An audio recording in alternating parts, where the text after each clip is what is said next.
Т-лимфоцитите са свързани с клетъчния имунен отговор. Те не се трансформират в плазматични клетки и не синтезират антитела.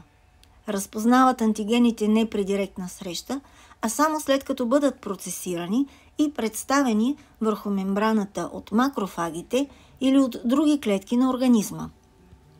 Макрофагите патрулират в тъканите и когато засекат чужд аген, го обхващат, поглъщат го чрез фагоцитоза, разграждат го до по-малки молекули и го експонират върху външната повърхност на мембраната си, закопчан чрез главния комплекс на тъканната съвместимост, за да го предадат на лимфоцитите.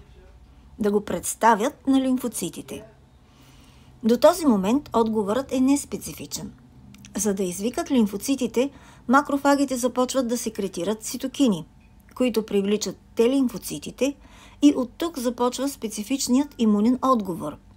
Т-лимфоцитите помагачи, Т-хелперс, прииждат, докосват специфично антигена, захванат в главния комплекс на хистосъвместимост, активират се и пролиферират в клониране на още Т-клетки, които секретират цитокини, наречени лимфокини, които извикват още макрофаги, извикват също така Б-лимфоцитите.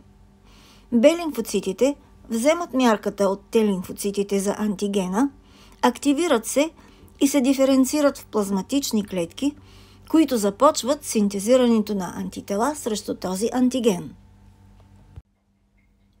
За да могат да разпознават антигените, Т-лимфоцитите имат рецептори на повърхността, които наподобяват имуноглобулините и се наричат рецептори на Т-клетката.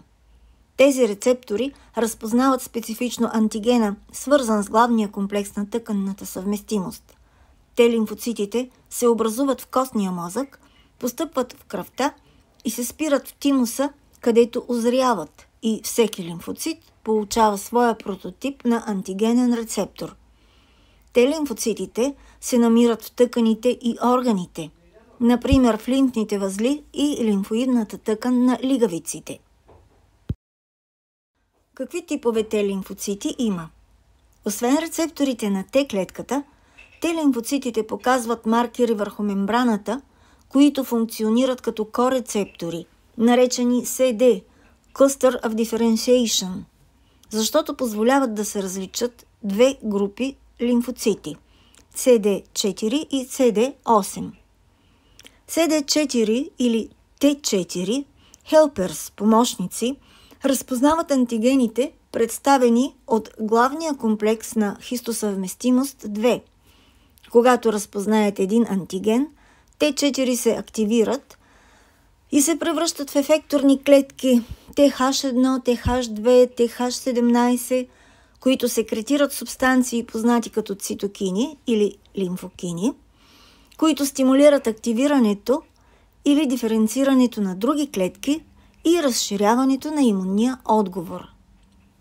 CD8 или T8, цитотоксик, са специализирани да разпознават клетки, инфектирани с вирус, туморни клетки или транспланти. Цитотоксик са клетки-убийци. Те се свързват с комплекса на хистосъвместимост 1. Активират се и синтезират протеини, наречени перфорини, с които пробиват плазматичната мембрана на засегнатата клетка, като индуцират апоптозата и директно я унищожават. Има още един тип лимфоцити. Те лимфоцити регулатори или супресори. Отговарят за толерантността в тъканите, когато няма инфекция. Казано по друг начин, поддържат инактивирани лимфоцитите, за да не атакуват собствените клетки. И също способстват всичко да се възвърне към нормалността, когато инфекцията приключи. И при Т-лимфоцитите също една част от клетките остава като клетки на паметта – memory cells.